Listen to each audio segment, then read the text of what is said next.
We are coming now substantively into the day's program. My commentary comes up in a moment. At 10:10, I'll seek to have my colleague, Senator Dr. Elon Thompson, on the program to share on this issue of the neurosurgical drill that the PNP caretaker, Alfred Dawes, has been creating quite a stir about. At 11:10, we are seeking to have a conversation on the latest measurements in relation to the performance of the Jamaican economy. That's coming your way at 11:10. And so our phone lines will be open at 10:30 and at 11:30, because again, we have some work to do in terms of opening commentary this morning. It is Thursday, April 22, 2025.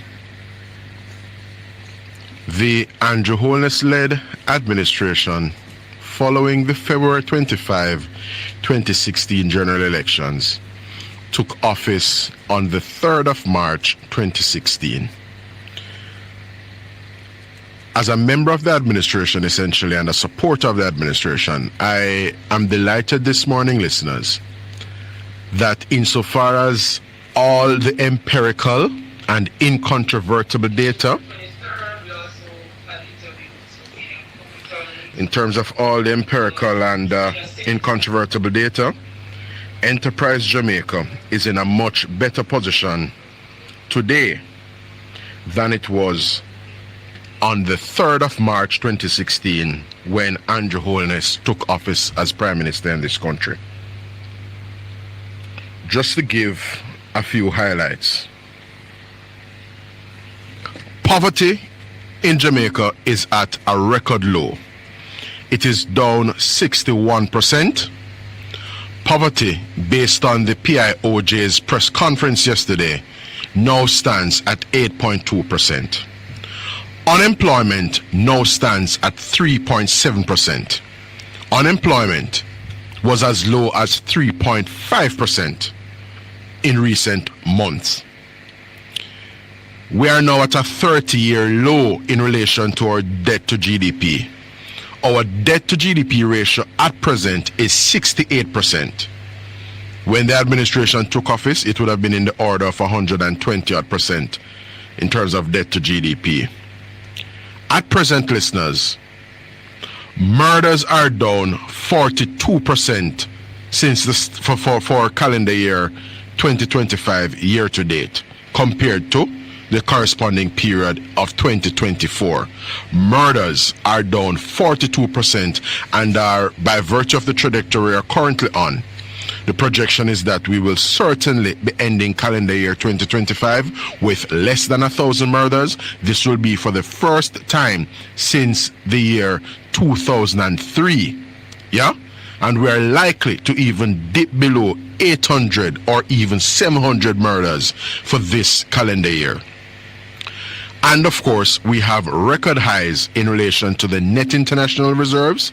That is the country's reserve of foreign currency, US dollars, yes. And our minimum wage has gone up by a record 95% since Holness took office in March 2016. We took office with the minimum wage standing at $6,200. The minimum wage is now, yes, at $16,000. Well, certainly in a week and a half from now, when we get to June 1, the minimum wage for a 40-hour work week will be $16,000. That is a bit of statistic. Those are metrics with which some will not find comfort this morning. They will not find comfort. They are the doom and gloom set, the set of persons who are essentially berating Jamaica and don't want to see anything good happening in Jamaica and for the Jamaican people because their political party of choice is not at the helm at present. I find it to be unfortunate. I find it to be low. I find it to be despicable, and it is certainly unpatriotic.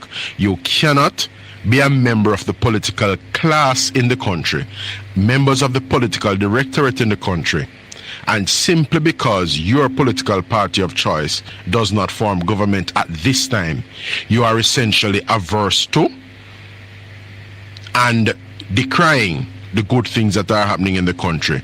We have heard it from them in their own words, not least the words of the mayor of Mandeville, Mr. Donovan Mitchell, for example, who said, and I'm sure he does not speak for the constituents of Mandeville or Manchester as a whole, when he said they don't want any park. I'm sure the Jamaican people do not concur with the opposition leader Mark Golding when he says, yes, as he did in Darliston, Westmoreland a couple Thursdays ago, he basically said the government is going around cutting ribbon here, there and everywhere to give the impression. The Jamaican people know better than that, in my view.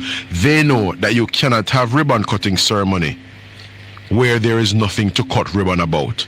So ribbon cutting ceremony must mean that a house is being handed over, a housing scheme is being handed over, yes, a fleet of police cars are being handed over, a fleet of JUTC buses are being handed over, yeah, a new water system in a community is being commissioned, a new clinic is being, a newly renovated clinic, for example, is being commissioned. That is what a ribbon cutting ceremony means.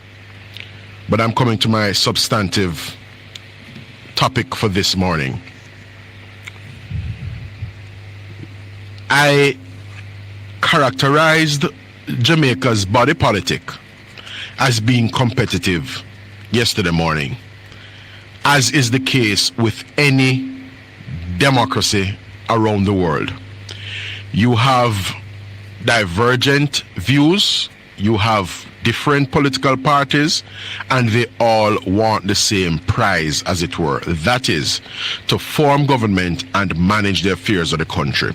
So where the PNP is today, the JLP was there as well. We were there between January 2012 and February 2016. I am drawing Jamaica's attention, however, to a stark and palpable difference between how the JLP conducted itself in opposition and how the PNP is conducting itself in opposition. Now, just to be clear, Jamaica between 2012 and 2016 had to be continuing with some structural reforms within the context of IMF-related imperatives, as was the case when the Bruce Golding administration formed the government. There was a lot of austerity during or between 2013 and 2016.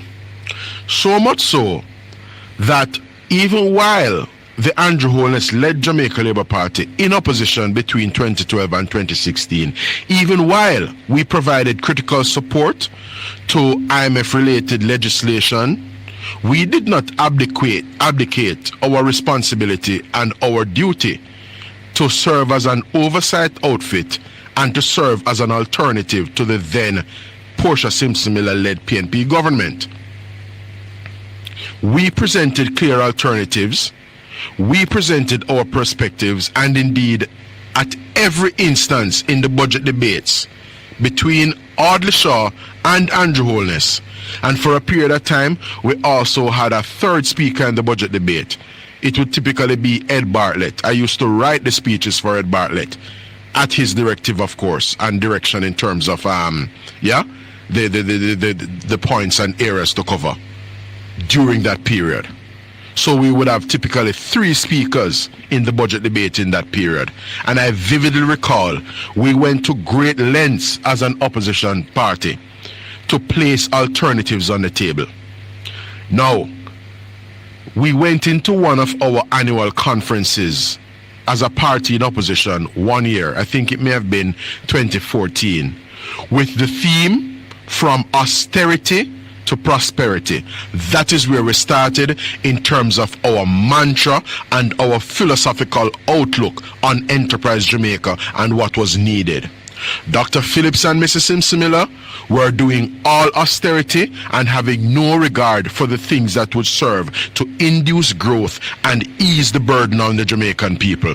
We were unrelenting and unequivocal in that conversation. Ultimately, listeners, our mantra as a party in opposition evolved to from poverty to prosperity. So initially it was from austerity to prosperity, and then it ultimately evolved to from poverty to prosperity. Why am I saying all this? The flagship undertaking, separate and apart from that famous 1.5 income tax threshold undertaking that the then JLP in opposition gave ahead of the February 25, 2016 general elections. Our quintessential platform as we sought office leading up to those February 2016 general elections was a vision and a mission to move Jamaica from poverty to prosperity. We were unequivocal, firm, decisive and unrelenting on the matter then, and we are strident, assertive, firm, unequivocal and unrelenting on the matter now. Today is Thursday, May 22, 2025.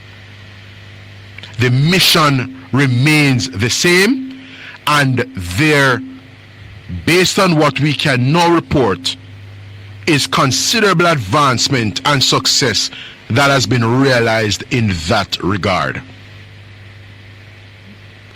The Planning Institute of Jamaica, pursuant to the measurement, yes, of the state of play in relation to Jamaica, attended upon a press conference yesterday. The Planning Institute of Jamaica is Jamaica's competent and trusted authority in relation to planning and forecasting, and like the Bank of Jamaica, the Planning Institute reports on a quarterly basis on certain metrics and measurements here in Jamaica, and they did so last afternoon. What has the Planning Institute brought to the fore? The Planning Institute of Jamaica, listeners, consequent on a measurement of poverty in the country for calendar year 2023, reported to Jamaica yesterday that Jamaica is now at an all-time low in relation to the prevalence of poverty in the country. Poverty in Jamaica for 2023 has come in at 8.2%. That is most admirable. That is a record-breaking outturn. Indeed, we would have preferred for poverty to be 0%. But alas, with Jamaica being on the course it is at present, we are likely ultimately, if we don't get there in terms of an absolute zero, we are seeking to get close to there, because the Prime Minister's resolve, the Prime Minister's mission is to eliminate absolute poverty in Jamaica. He is unequivocal, he is unapologetic, he is strident and assertive in that regard, as he should be. So now, poverty prior to COVID was in the order of 11%. Then, as a result of COVID, it went up to 16%, I think, by 2021. And there was no measurement in calendar year 2022, we are advised by the Planning Institute of Jamaica, but it has since measured, it measured prevalence of poverty for calendar year 2023. And whereas poverty stood at 16% as a result of COVID and the kind of dislocation that it would have been characterized by, Whereas poverty was 16% for 2021, it has since come down to 8.2% for 2023. So all the doom and gloom prophets, all those persons who want to shout down and celebrate negatives and cry down Jamaica simply because their godforsaken PNP doesn't form government at this time, they have to look at the numbers stare the numbers, look at it, and come to terms with it. They may not like it. That's why you hear them attacking statistics. Mark Golding did it in the budget debate earlier this year. They will tell you that statistics can yam, and everybody knows that. But we know what the statistics mean. The statistics mean that people are doing better off today than they were doing when Holness took office in March of 2016. The data set suggests that, and I started out with the 6 key indicators of Jamaica's success. Yes, I started my commentary this morning with that. So just to be very, very clear, listeners, just to be very clear, yeah? Poverty has come down considerably and is now at record lows. At record lows. What it means is that, and it's not surprising, because more Jamaicans are accessing jobs. More Jamaicans are in jobs. Yeah? More Jamaicans are able to access the means of sustaining themselves and their families. And that's a good thing. Poverty is at 8.2%, irrespective of the nonsense you will hear others speak elsewhere and the nonsense you will hear from others. I'm going to go to the break and start 93 FM. The program is Straight Up, and I'm your host, Marlon Morgan. So just before the break, I indicated what the Planning Institute of Jamaica reported yesterday.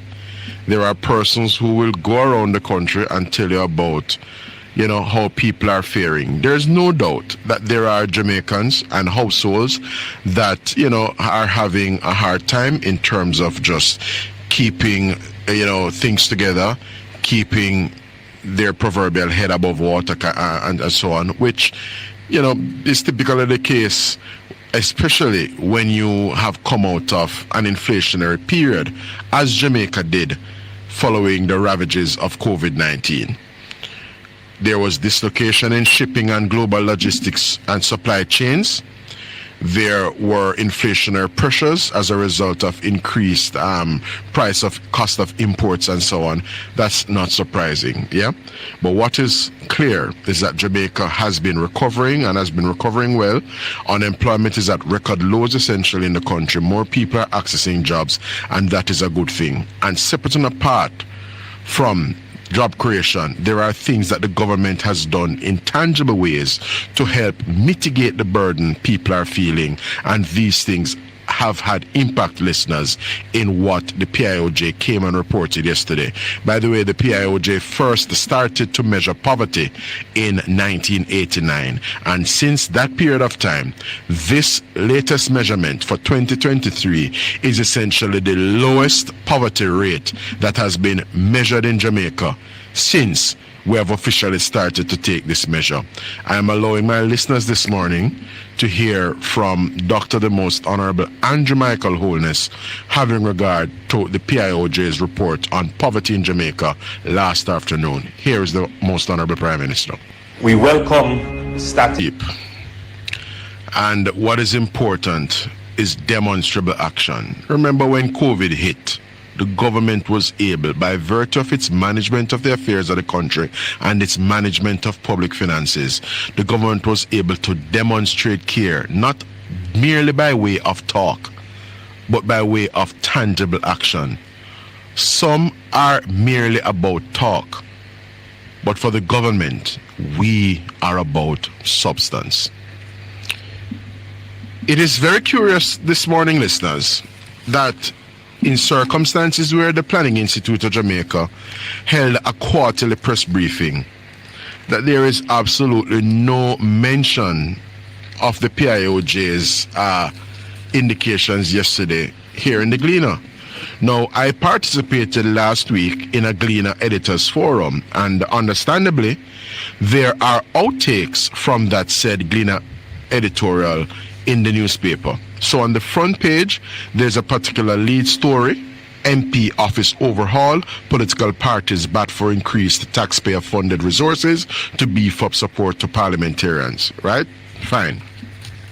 But there is no mention of the PIOJ's indication. Remember when there are folks who were clamoring for Jamaica to be in recession and they were chomping at the bits? Remember now, COVID passed in July, early July of 2024. So understandably, you would have had downturn in economic activity and output. Yeah? Downturn in economic output for that quarter, that third quarter, June, August, September of 2024. And you would have had a follow-through and a knock-on for the last quarter of calendar year 2024, that being the October, November, December quarter. And there were persons chomping at the bits. They couldn't wait for the PIOJ measures to come in. Before the PIOJ even reported, they were about the place pronouncing that Jamaica was in recession. Jamaica was in recession. And imagine the PIOJ reported by virtue of its quarterly press briefing last afternoon, and there is no mention of it whatsoever in the Gleaner this morning. Isn't that quite curious? Listen, the PIOJ reported on poverty yesterday, but they also reported on economic outturn and economic performance.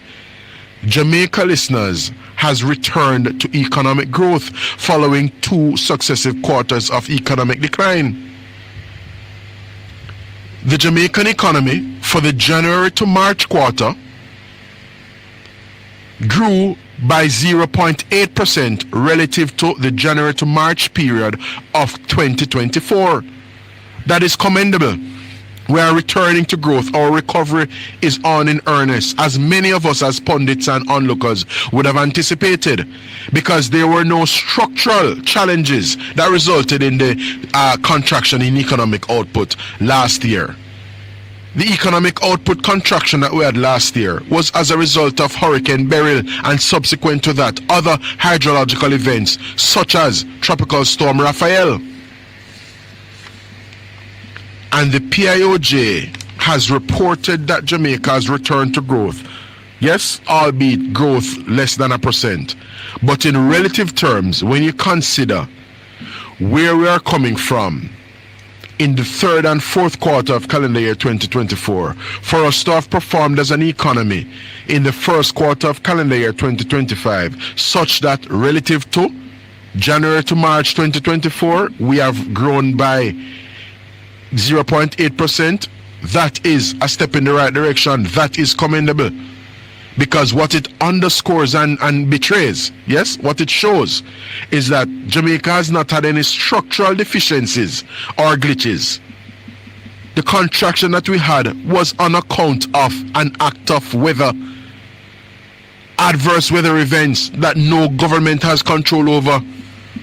So Ralston Hyman has no control over adverse weather systems. Yes? Mark Golding has no control over adverse weather systems. Neither does Andrew Michael Holness. And that is quite clear. The Observer this morning is a stark contrast. However, the Observer is reporting, its front page story is, as is appropriate, record drop in poverty. And it goes on elsewhere to say economy grows 0.8% January to March. How can unprecedented and record lows in poverty not make the Gleaner this morning? How? What can go so? So we know there are some persons among us for whom the good things happening in Jamaica is not good news. Good morning, Mr. Joseph Matalon. Good morning, sir. Whereas the newspaper that you chair, as chairman of the Gleaner group, has not seen it editorially fitting or of moment enough for it to be the subject of a reportage this morning. I am pointing out to you, sir, that poverty in Jamaica is at record lows. It came in at 8.2% for calendar year 2023. And Jamaica's economy is rebounding following the passage of Hurricane Beryl. Economic outturn for the first quarter of calendar year 2025 has come in at an estimated 0.8%. Have a good rest of the day, Mr. Joseph Matalan. You will recall all the talk and the fanfare. I will have to call it that because it was fanfare for those detractors and unpatriotic persons who can't see beyond the politics. They can't appreciate that, listen, economic contraction that Jamaica saw in 2024 was not a result of policy failures on the part of government. Far from it. It was as a result of the vagaries of weather. Jamaica is situated in a geophysical sense where it is situated. So whether the PNP forms government or the JLP forms government, from time to time we will be adversely impacted by the vicissitudes and vagaries of adverse weather events. I just saw it go. But alas, those persons who are born bad lamb for Jamaica, them lose again. Yeah? And they will continue losing. Because you must touch not the Lord's anointed. Touch not the Lord's anointed. Jamaica is a gifted and a blessed place. And whether you like it or not, Jamaica not stop at all.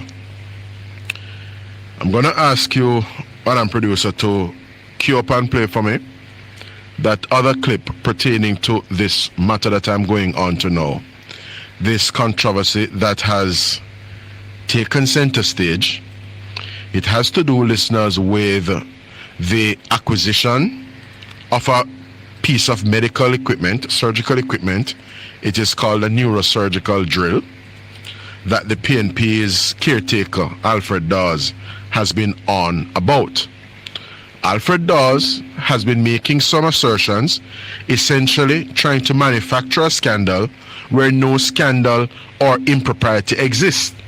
Yes, Alfred Dawes is asserting that Jamaica has essentially had persons presiding over its affairs who have bought something for exponentially greater in terms of cost than they needed to have purchased it for. And the verified and incontrovertible data suggests that Alfred Dawes is dead wrong, nothing to go so. So much so that the entity which procured this piece of surgical equipment itself has had to since come out and rubbish what Dr. Alfred Dawes has been asserting. Can you imagine an entity being brought into disrepute in the way Peter Bunting brought Carl Robinson, a contractor at Prattville Primary, into disrepute a couple weeks ago, when he asserted that works at Prattville Primary and Infant School has not been ongoing because the contractor has not been paid, in his desperate bid and quest to embarrass the government when nothing no go so. The media house Nationwide News Network had an item of news on its evening news broadcast of yesterday, Wednesday. And this is part of that news clip. The controversy over the purchase of a neurological drill for the Bustamante Hospital, says documents shown by opposition spokesman on health Dr. Alfred Dawes are not related to the drill it sold to the health facility. Medical Technologies Limited says the documents presented by Dr. Dawes are actually for the repair of the motor component of a different drill it owns. It says that component was purchased several years ago and has no relation to the new drill it sold to the Southeast Regional Health Authority, SARA. Ricardo Brooks has more in this report. Medical Technologies Limited is suggesting Dr. Alfred Dawes got it dead wrong. According to the company, the documents referenced by the opposition spokesman relate to a specific motor part. It says the part was sent to the United States in September last year for repairs. The company provided a copy of an invoice from Medtronic PS Medical Incorporated in Texas. It describes an electric component of a surgical drill. The cost is quoted as $1,600 US. That's approximately 250,000 Jamaican dollars. That's the exact figure Dr. Dawes quoted at his press conference. Medical Technologies says the drill repair cost has nothing to do with the new drill it sold to Sarah. The company has also flatly denied it sold a refurbished model to the Regional Health Authority. It says the drill sold to Sarah is a brand new one. The code for the repaired model is EM200, while the one sold to the authority is referenced as EM800. The company says it participated in a transparent procurement process and was successful in its bid. Importantly, Medical Technologies says it has received no payment for the drill despite handing it over to Sarah 7 months ago. The drill is now in use at the Bustamante Hospital.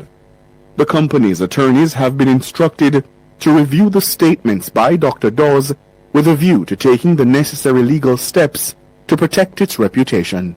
Ricardo Brooks for Nationwide News. Meanwhile, we thank our colleagues at NNN for that item of news. Very instructive. It does the public discourse and the public as a whole a tremendous service, whereas Alfred Dawes is doing the public, in my view, considerable disservice. What are the facts? In the course of business and the course of operations, listeners, ministries, departments, and agencies of government will procure goods and services from time to time. We have, as a respectable democracy, established channels and mechanisms governing public procurement. In other words, public procurement is not a chaka-chaka business. It is not arbitrary. It is structured. It is rules-based. Yes? When people flout the rules, there is hell to pay. Simple. So now, neurological surgery are delicate procedures, costly procedures even. And the truth of the matter is that, as we heard elsewhere in Radioland this morning, because the chairman of the Southeast Regional Health Authority was on radio this morning, elsewhere in Radioland, providing some context and appropriate information, I believe, on this issue of the drill, the neurosurgical drill. What we were advised this morning as a country is that Bustamante Hospital for Children oftentimes has to await, yes, persons who need critical surgery, our children who need critical neuro surgery, whether it's surgery to the brain or surgery to the spinal cord, yeah, they would typically have to await medical missions from overseas.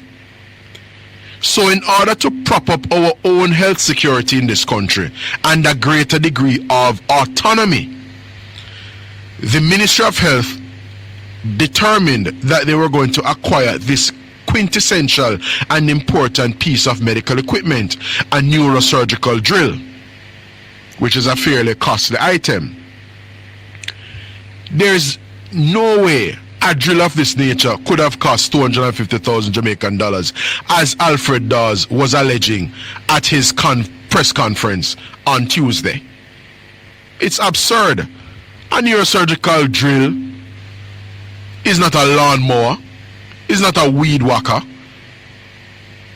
How could you have even suggested that this kind of equipment was acquired by the company in question at a tune of 250,000 Jamaican dollars? That makes sense to you, sir?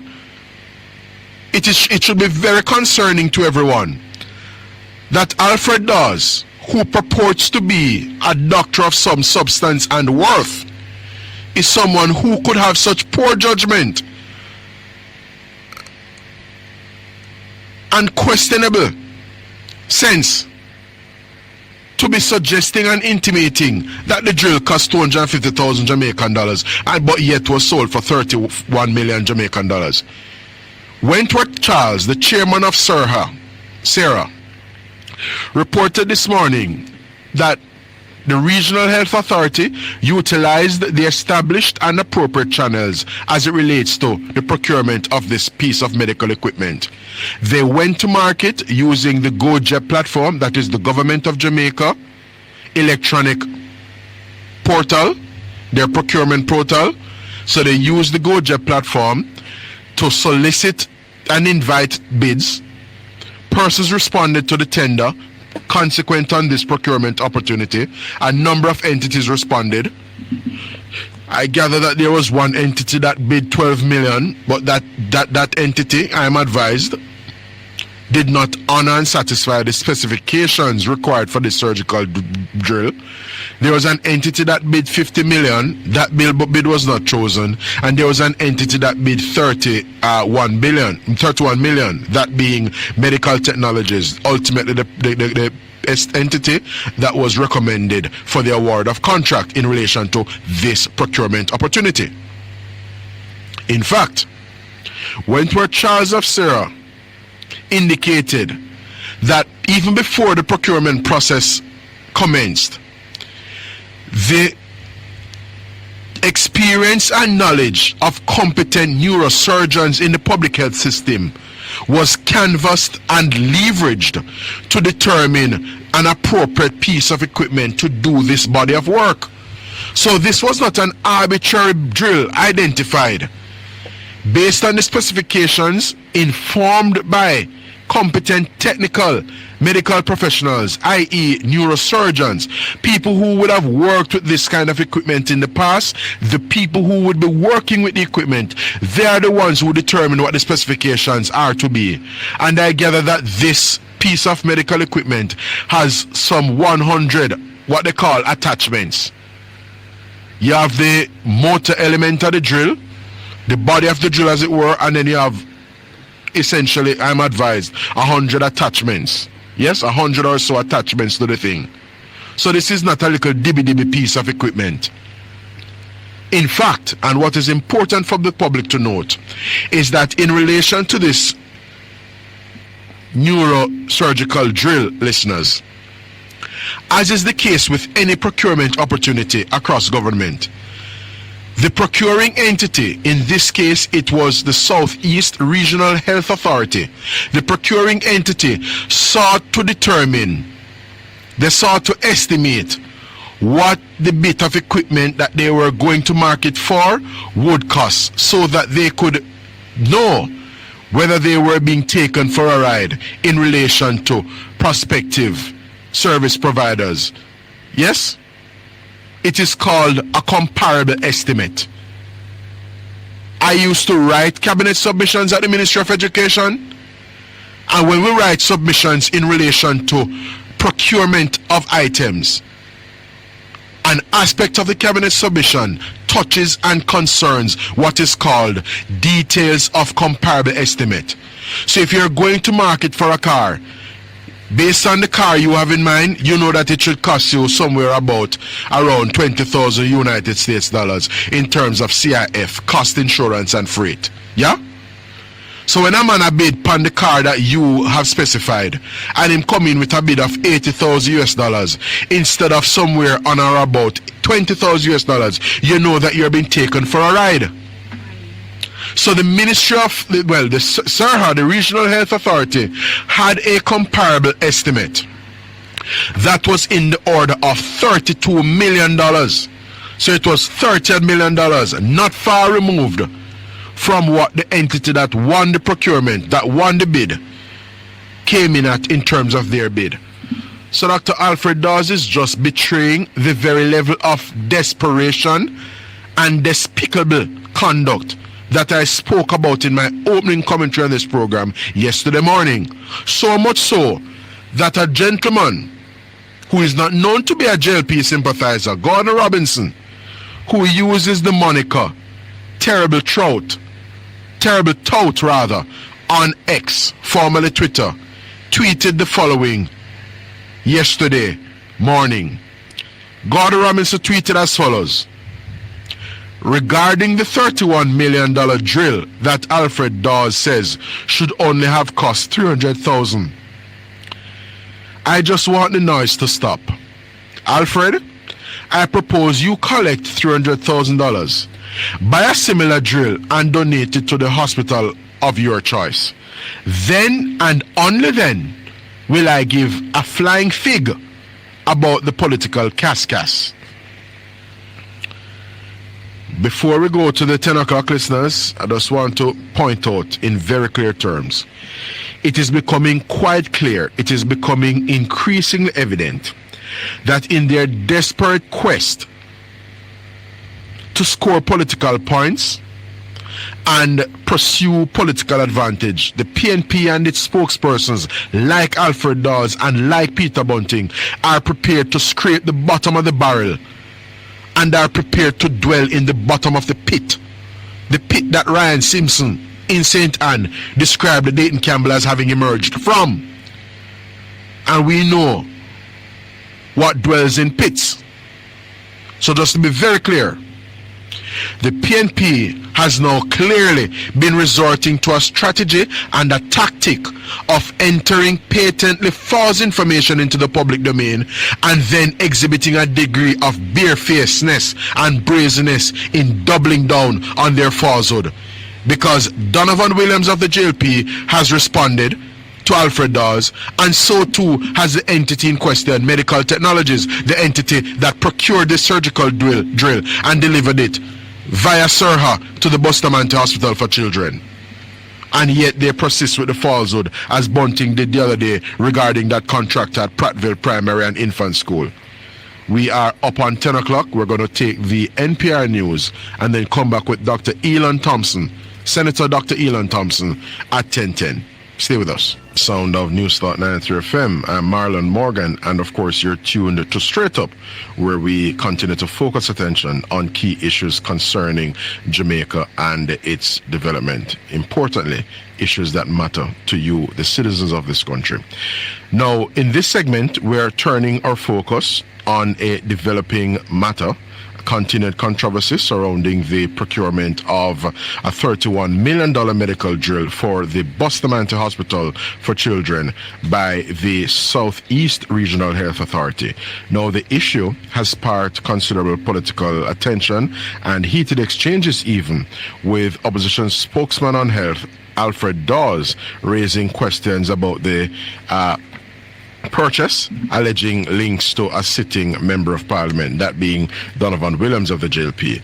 In response, government Senator Dr. Elon Thompson has strongly rejected Dr. Dawes' claims, accusing him of a pattern of spreading misinformation and entering false information into the public domain. Now joining us is Senator Dr. Elon Thompson to share more in terms of his perspectives on this entire issue. Morning, Dr. Thompson, welcome. Senator Morgan, good morning to you, your team and your listeners. Very well. Thanks for making yourself available to us, sir. We know you are a busy man, particularly on a Thursday, having regard to obligations at clinic. Yes, sir. All right. Well, start us out with your overarching assessment of this ongoing controversy. We would have thought that, having regard, Dr. Thompson, to the emergence of particulars that contradict and essentially rubbish some of the assertions made by Dr. Dawes, we would have seen some relenting. But it appears, to the contrary, that there's a degree of doubling down. Start us out with your what you make of this initial, and then we come to other aspects and elements in this entire situation. Yeah, so I will say, it's going to be it's a legal matter now, and I won't make reference to that part of it. With regards to this actual drill, I mean, I've had consultations with a few stakeholders who would have been involved in the procurement and the use of this drill. Mm-hmm. And, I'm a bit amazed, at how this has evolved, the whole scenario surrounding the field. That is doing invaluable, providing invaluable service as an equipment to the children at Bustamante Hospital for children. Now, I am just disappointed at this time that we're still harping on this, because I've been reassured multiple times, and I keep going back and asking the team at Sarah. Again, the procurement process. And the answer is always the procurement process was fair, unbiased, and it was above board. Mm-hmm. Now, when Dr. Dawes makes these assertions, I keep saying, when we start putting things into the public atmosphere, and it's a political ploy to discredit government, what you're actually doing is also impugning the character of the persons involved in the procurement process. That is what you're doing as well, You mean persons who are essentially professionals who, although they may have their political sympathies, as anybody in Jamaica is entitled to have, are persons who are engaged in a professional mandate in terms of the discharge of their work. Correct. Right? Because there are many elements to this procurement process. There are persons, living human beings, who are working, right, to make ends meet, just like most of us, and they are doing their best to ensure that the Jamaican people get good service. That's right. Now, what you're doing is you're impugning the character of these people as well when you continue to try and bring down the government, right? So I just want to make that clear to all of us as politicians, Marlon, that we have to be responsible in our discourse, because we are in a bid to seek political power. It is not only affecting politicians who are human beings as well, but it is affecting persons who are integral in a process. Some of whom don't care for the politics one way or another. One way or another, because Dr. Dawes is seeking a position that if the elections were called tomorrow and, we're not liking it. But but God forbid the PNP were to win, Exactly, right?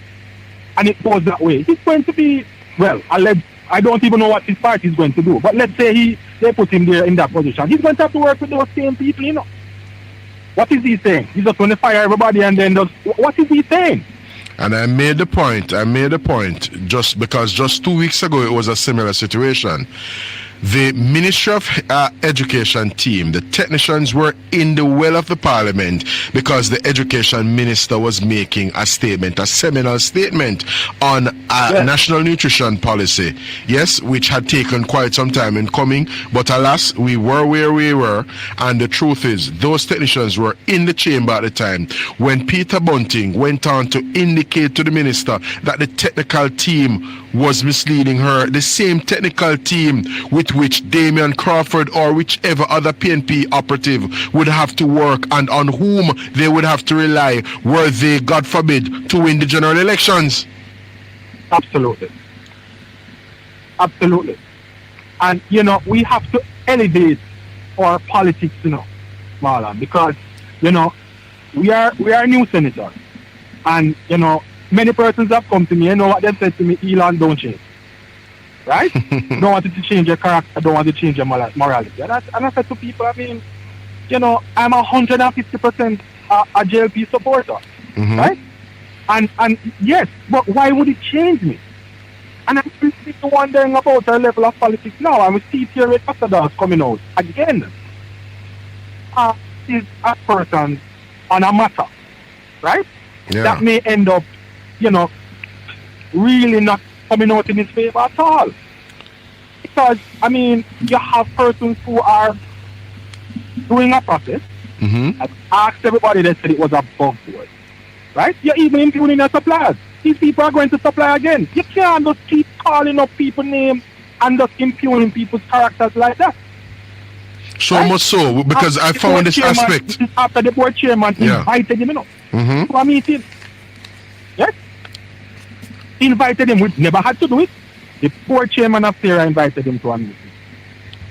And this was with a view to furnish him with appropriate information, provide him with the further and better particulars, and he now has sight of the model number in question, because this was an outstanding matter that apparently he was standing on to say he would like to be apprised, Dr. Thompson, of the model number, which is now out in the public domain on account of the entity in question, Medical Technologies Limited.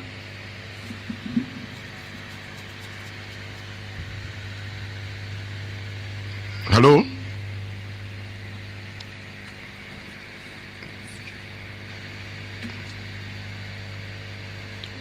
Dr. Thompson? All right, we're trying to sort out our connection with Dr. Thompson, but Dr. Thompson is spot on in that, in a spirit of openness, transparency, and recognizing the position Dr. Alfred Dawes serves in as the opposition's point man on health, they sought to facilitate him by inviting him in to treat with some of the concerns he would have had and furnish him with the better and further and better particulars. But of course, it was not about, in my view, further and better particulars. It was simply about holding on to this issue and wringing it for what it is worth in terms of political opportunism and attempt at point scoring. Dr. Thompson, you're back with us? Yes, man. Sorry. Yes, sir. You were continuing to following the point of Dr. Dawes having been called in by Wentworth Charles, chairman of Sarah. Right. So I'm saying, you have to be responsible as government. We know, Marlon, that we have to be responsible with sensitive information that we receive. Doesn't include parading information that you are not 100% certain about. You don't know the specifics of, right? In front of media, in front of the public, and making assertions that are going to cause you great discomfort. Right? We have to be responsible individuals who give credible information, keep from a position of fact. Right? It is a fact that when I did the check with Sarah, the chairman, right? All persons involved, they said that everything was above board with this procurement. Now, let me tell you something about this drill, Mara. Yeah. Before, and the minister had demonstrated this before, he went, he did a full thing in view of the whole Jamaican public about how the drill works. Let me remind persons, prior to that drill being procured for the children of this country, for the hospital, what was being done is you have an instrument called a Hudson brake, which is an archaic instrument that you use and wind.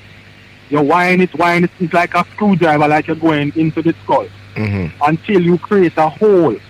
Yeah? Yeah. To essentially do the neurosurgical procedure.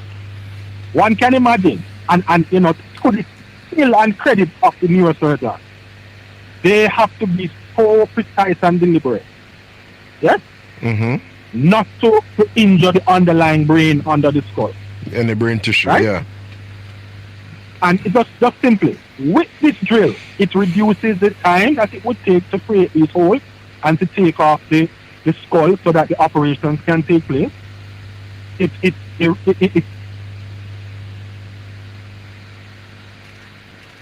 We're losing you again, Dr. Thompson. This is what we're talking about. This is what we're talking about here. Yeah. Now, this drill, in particular as well, I have spoken to my colleagues, and they have told me that this is a drill that is used in developed countries. Everywhere you go and in countries. I understand it's state-of-the-art equipment. This is not like a little dippy weed whacker that you would buy for $250,000. Absolutely not. Right? So the procurement process has taken that in place to procure the state-of-the-art drill for the people of Jamaica. This is the drill that was used in Australia, my friend said. Yeah. Yes?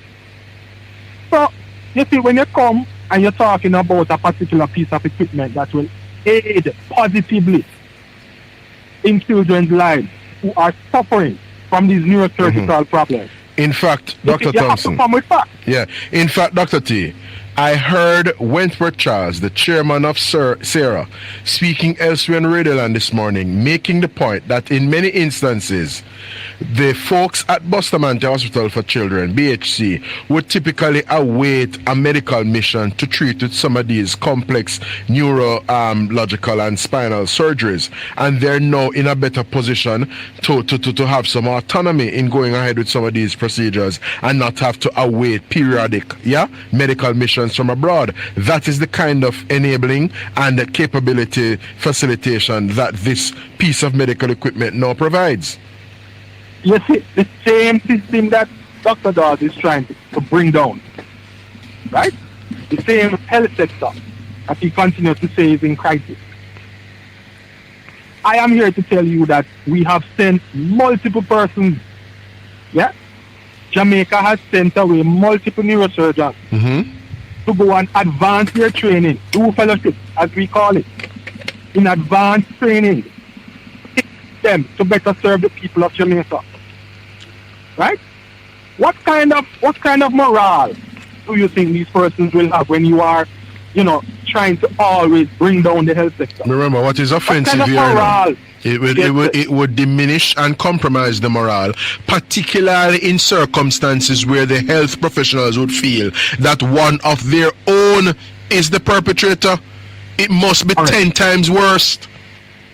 All right. When a little fly-by-night wannabe politicians seek to come and parade and extract mileage for political point scoring and opportunistic purposes, does something, it's bad, and it is one thing. But when a person who prior to his incarnation as a spokesperson and candidate or caretaker for the PNP does this kind of thing, it must be that much more worse. And Dr. Dawes, in my view, is straining his credibility and has ruined his public credibility, I believe. Let me also enter this into the public sphere, Senator Morgan. Yeah. As far as I'm aware, and I stand corrected if anybody is able to correct me. As far as I'm aware, the procurement process that I have been a part of on a few occasions does not provide for the procurement of refurbished or what people call second-hand equipment. As far as I know it, procurement by government procedure is for new equipment. So I just wanted to highlight that point as well. And while they're at it, the public needs to be apprised or reminded, Dr. Thompson, that Alfred Dawes served at one point in time as the senior medical officer at the Savannah Lamar General Public Hospital. So the very procedures and protocols that you are speaking to this morning, he would have been seized of a number of these things. He would have been working with the Western Regional Health Authority at the time. You said he would have. He should have understood what is happening. Yeah. I don't know if he spent enough time there to be able to have a good command, right? Yeah. The expectation is that any SMO is expected to transform the institution and leave it in a better position that they came and saw it. Well, there you go, and that's the question this morning: whether Alfred Dawes left that facility in a better position. That is the question that I have. Yeah, you don't have to ask it. I will ask it if you don't. If you are not seeking to venture there. But you made mention in your press release of 2 days ago, Senator Dr. Elon Thompson, of what is now emerging as a pattern on the part of Dr. Alfred Dawes, which kind of, raises questions and is quite concerning in that he would say things or raise issue around things that subsequently are proven not to be quite accurate or true. For example, some time ago, when there was this controversy surrounding an incidence of poisoning, Alfred Dawes made mention of food poisoning or something to that effect. But when it was politically convenient for him to throw miscreants in the PNP under the bus. He came and told the public that it was persons in the PNP who attempted to poison him. And those things cannot simultaneously be true. The two positions he has expressed on that issue are at variance with each other. What are we to make of Dr. Alfred Dawes' credibility? How can we repose confidence and derive any assurance from the things he enters into the public domain going forward? Well, Senator Morgan, you've just said it. Those are statements of fact as we know it. Yes? Those are statements of fact. The record will show that that is how it went. I am a little bit disappointed. Of course, you know, Dr. Dawes is a living human being as well. Right? And I have, you know, they say the word is love. I have compassion for all. By nature, my very nature is to have compassion. Yeah, man, you are a distinguished servant of people. Having served as president of the Medical Doctors Association, the JMDA, and just the profession you are in. But what I will not stand for is one, misrepresentation of fact. Yes? We cannot do it. It's something that we have to stamp out in our politics. Yes? I have my own personal opinion, and it may not be, I am not really being a representative of the party when I say it. When you look at the politics in the No, you can speak as a member of the public. You're an onlooker, you're a stakeholder in Jamaica's body politic. Go ahead and give us your perspective and commentary in relation to any observation you may make. have divergent views on this. Yeah, but I don't think we're there yet. Not a problem. But where I want to see us be is that we can put up in our yard, I am a JLP supporter. I am a PNP supporter. Just like how they have, I am a Democrat, I am a Republican. Oh, in the United States, yeah. Yeah, right? And we have that kind of mature level of politics. Not this kind of come out and every minute you have to be threatened with a lawsuit and this kind of hodgepodge kind of you know, misrepresentation of facts. We have to be mature about how we develop information that is sensitive that we receive. Right?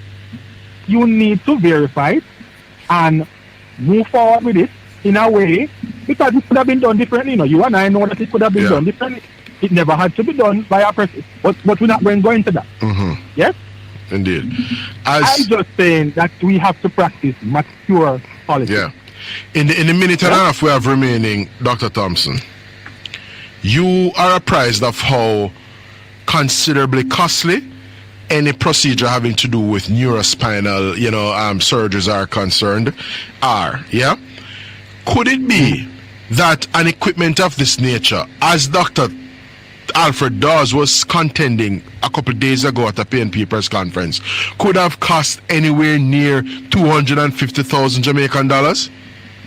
Well, you see, and that, when I go to a hardy, that's probably the drill, that's the cost of the drill. You mean a drill that you use around the house? Yeah, to bore wall and wood, concrete wall and drywall and all these things. Yeah. I don't, you see, that's another thing. I don't understand how you allow the politics to cloud your judgment. Yeah? The people have to understand. Then you're going to have this now. And it's 100 times, it's going to be marked up. Like, come on, Marlon, what is he saying? What he was trying to say is that the JLP are essentially persons who would inflate the cost of something in order for somebody to get a kickback at the end of the day.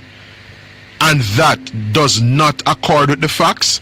That in fact flies in the face of the facts, and that was a reckless and barefaced and desperate kind of framing for Dr. Dawes to have sought to come with, mentioning Donovan Williams, who is essentially a mere trustee in relation to a body of shares where medical technologies is concerned. Marlon, I will. This is going to be my last statement that I will. Yeah. Because I have to go. Yeah, man, and we have to come to the 10:30 as well. The Dr. Andrew Michael Holness-led administration of this government. My impression of it, since I have met him, I've been talking to him. Yeah. We've been having, different, talks about different things. Yes, sir.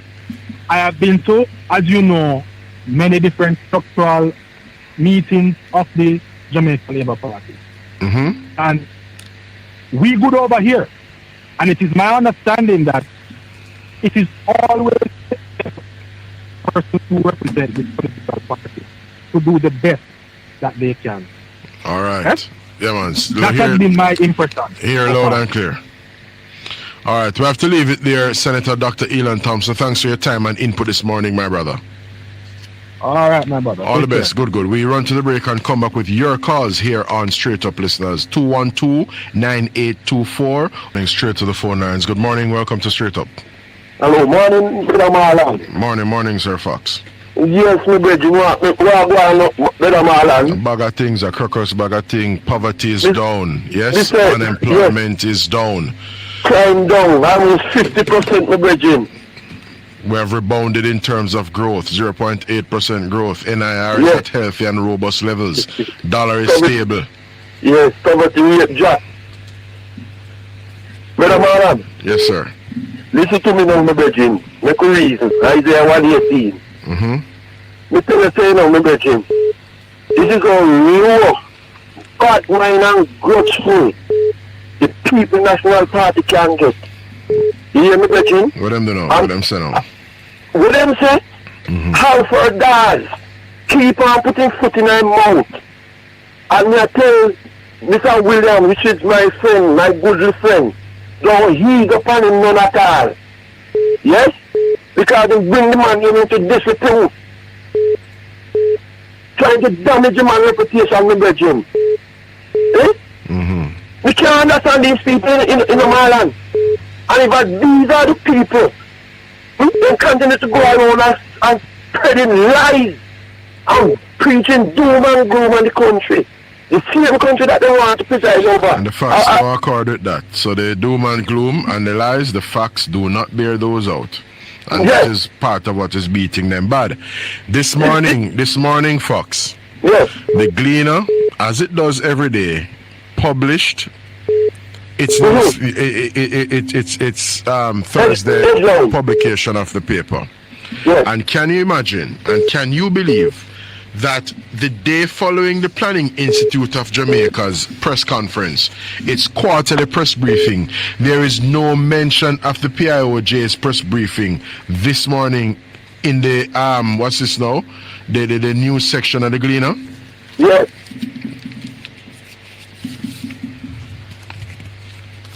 Quite interesting. Quite concerning. A total blockout. So they have the sports, they have a section A and a section B this morning based on what I have in my hand here. And I'm skipping through the pages, and what I'm essentially seeing are sports reports. I see food, I see what's this? Cartoon, a Labor Day feature, entertainment is there, all these sections. And in the substantive news section, which is section A, they have a feature. They have a feature concerning their Gleaner Editors Forum with the political parties, a forum in which I participated, but there's no mention of the PIOJ's quarterly press briefing, which is in stark contrast, by the way, to the to the Observer's front page this morning, where the headline reads, "Record drop in poverty, economy grows 0.8% January to March." It is a newspaper of record. How can you not have the PIOJ's quarterly press briefing featured in the thing?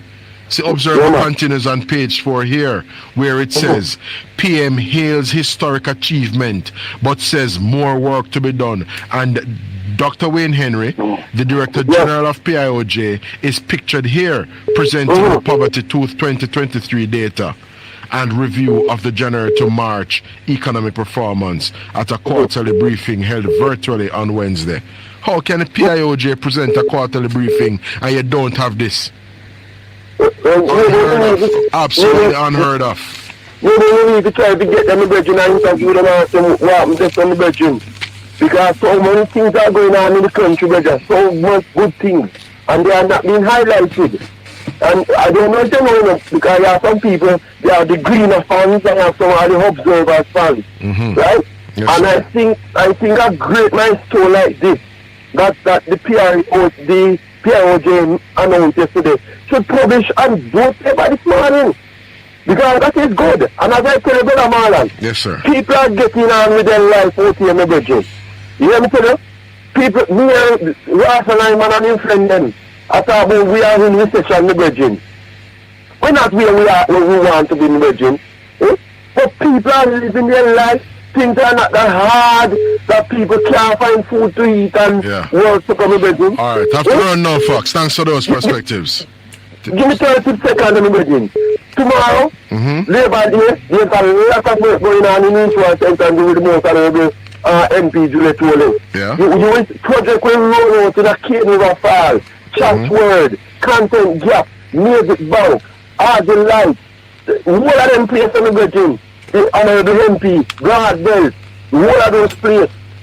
The honorable MP will be tomorrow doing road work and the Labour Day. But Brother Marlon, keep the pressure burning, you remember, Jim? All right, good. Thank you for your input this morning. That was Fox giving his perspectives. Good morning, caller. Welcome to Straight Up. Hello, morning. Yeah, morning. Well, go on, brother. I'm good, Colin. And you? All right, man. Very well. There are about three things I want to talk to you about. But first, I want to start with the most despicable of them, the man who beat the nurse. You saw it, Marlon? Yeah, man. I suspect. What are your views? It's reprehensible as I said with Conor O'Brien on Monday. It is as reprehensible as any such incident is, whether the person is a top naris or a no naris in the country. Yeah, man. We must come out against these things, and we mustn't condone it or over these people who treat women in that kind of way. You know? We have to come out against something as seriously. The next thing, though, my brethren, and I never called it about this, but I hear you a while ago talking about it. Is who don't carry the gleaner? Yeah, the gleaner, G.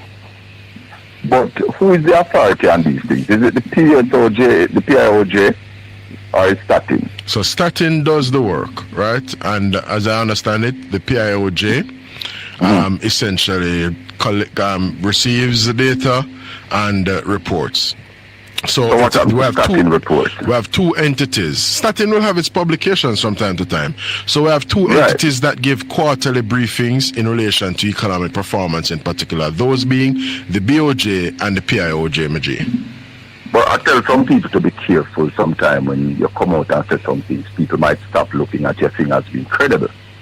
You know, because when a man will tell you that 2 consecutive quarters of negative growth is not doesn't mean a recession, then people will start to look at you differently. Well. However, 0.8% growth really is stagnation coming out of a recession.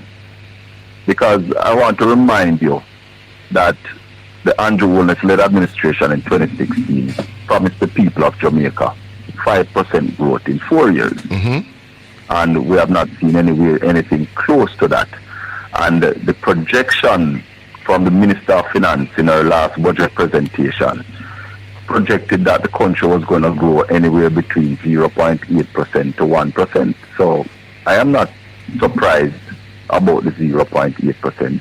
In fact, I am disappointed because with the government now finally admitting that the sufferation in Jamaica is of so much that there are parents who have to now look at their children, see which one of them is the bright one, and send that one to school and the rest of them stay home.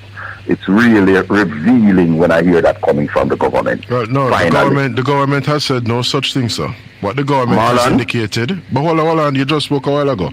We're entitled to our own opinions. We're entitled to our own perspectives. We're not entitled to our own facts. I just want to say to you, though, be careful, because that's not an opinion. That was said by a member of the government. Well, let me say this. You might never hear it. Let me say Ask me. Let me say this. The government has ramped up its breakfast support. There are 50 schools that the Ministry of Education has identified as being underperforming schools, and in a more targeted way. Because you see, everything that government does, my brother, it is as the resources better enabled. Because government would wish to do everything under the sun. Hold on a little bit. I want to say one thing to you about the connection at the studio. when a caller call in and the caller is on hold, we are able to hear you, the host. Yeah, man, I know. That's an experience I have too, but you can't hear but the we are not contribution able of to the hear caller. the caller. Yeah. And I think we need to fix that.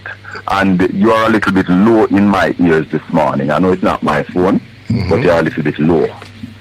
All right, get back to where you were. We know that editorial note. So I'm saying, of these 50 odd schools, government has essentially identified them for increased support in terms of nutrition. But as I said, there are a number of things that government would want to do but those things are done to the extent that and as the resources enable, which is why we know the importance, Colin Bell, of macroeconomic stability and getting a number of key variables right and aligned to push for not just accelerated growth, but to do more for the people of Jamaica. Explain something for me. You just mentioned that the dollar is stable. Yes, sir. Why is the Bank of Jamaica spending over $1.1 billion to support the Jamaican dollar? All right, I'm going to give you an example. Do you know that from time to time, both government and private sector entities have foreign currency requirements? Foreign currency requirements, my brother, simply mean that, for example, there's a bond that Jamaica Money Market Brokers, JMMB, or Barita is seeking to purchase, and it has to acquire United States dollars so as to do that. When you have instances like those coming into the marketplace and foreign exchange requirements like those, for example, government purchasing 100 buses from China, that is not going to be paid for in J dollars, my brother. So from time to time in the marketplace, yes, because Jamaica operates a competitive exchange rate, a free market economy, and a floating exchange rate. So what that means is that from time to time you will have increased demand for foreign currency, and the Bank of Jamaica has to do what it has to do in terms of facilitating using foreign reserves, the foreign currency requirements. Could it also be that we are not earning enough US dollars? My brother, there's no doubt. I wouldn't say we're not earning enough United States dollars, because when you consider remittances, the tourism sector, and a host of other things, including Jamaica's exports and so on, we are earning. However, there is considerable room. I asked if we are earning enough. There is considerable room, in my view, for even more and greater earnings in terms of foreign exchange in this country, which is why. Do we have a trade deficit? Well, let me share this with you, Colin. Let me share this with you. Zane, you earn United States dollars from the exports of agricultural produce, for example, but even more importantly, from the exports of agro-processed goods. For example, in goods that you take from raw form to fruit puree, for example. No, but so, let me finish the point. Let me finish the point. Let me finish the point. Because what happens in conversations with comrades, is that they are fixating on their talking point, that they have no room for learning anything whatsoever. Talking points, So what I'm saying to you, cool, yeah, man, that's fine. But I'm finishing my response on an issue by venturing to say this. When the government, Colin, goes out and facilitates cold storage and is irrigating more lands in the country, it is enabling more agricultural production, the same agricultural production that Ralston Hyman is done at Power 106 I talk about every day. That's the point. Can I ask you the question that I'm asking again? And the answer to that question is yes. In Jamaica? Are we importing? Is our import cost the answer is yes. Our export cost? The answer is yes. So you address that, my brother. You remedy that by doing what the government is doing, my friend.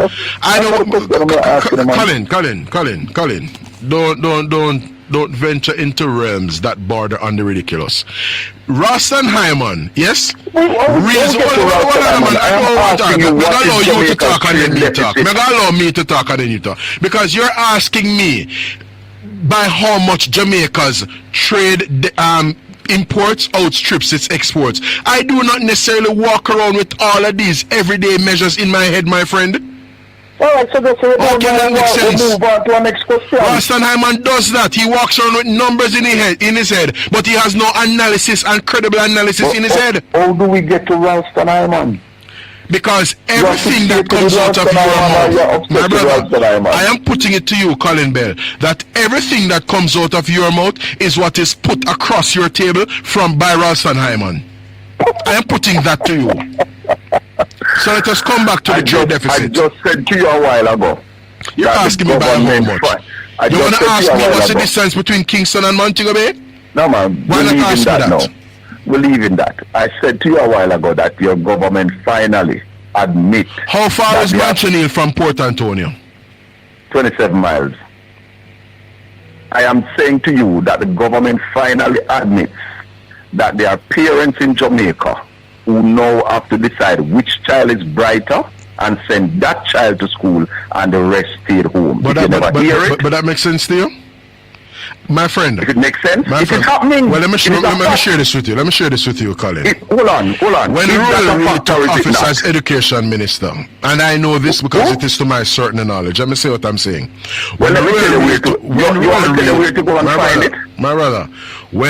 Reid took office as Education Minister, the number of feeding days on the path per week was 3. We get to feeding days. My friend, allow me to say what I'm saying. No, but I want to feeding days when I am talking about children. Because I'm saying what I'm saying because it is foundational, my friend. Understand how I operate. What I'm saying now is foundational to the substantive point I'm going on to make. You may not operate in that way, but I operate in that way. So I want you to learn and understand this. We have moved from 3 feeding days under the PNP to 5 feeding days under the JLP. And what I will say to you, my brother, is that the government of Jamaica, by virtue of its policy and the support it provides to the critical areas in education, we do not foster parents having to choose which picnic they send. That's why we provide, when people are on path, a meal solution is provided to them across the board, whether to picnic A or picnic B coming out of that household, my brother. Alright, so you want me to tell you now? I am saying to you that in this Jamaica that we live in now, there are parents who can only afford to send children to school 2 or 3 days per week. 1. 2, there are also parents in Jamaica who have more than 1 child to send to school. And what they have to do is look at which child is brighter and send that child to school and the rest stay home. That's an exact quote. Listen, that's an exact quote from the Minister of Transportation.